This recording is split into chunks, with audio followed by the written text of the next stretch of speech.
أعوذ بالله من الشيطان الرجيم.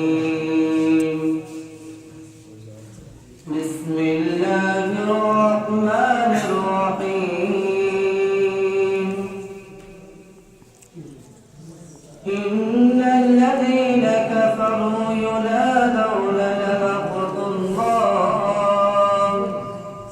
لمقت الله أكبر من مقتكم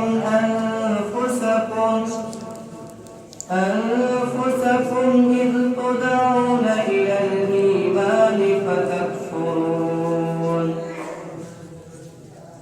قالوا ربنا أمتنا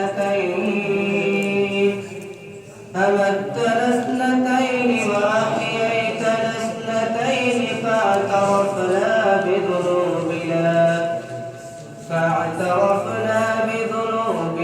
فهل إلى خروج من سبيل. ذلكم بأنه إذا دعي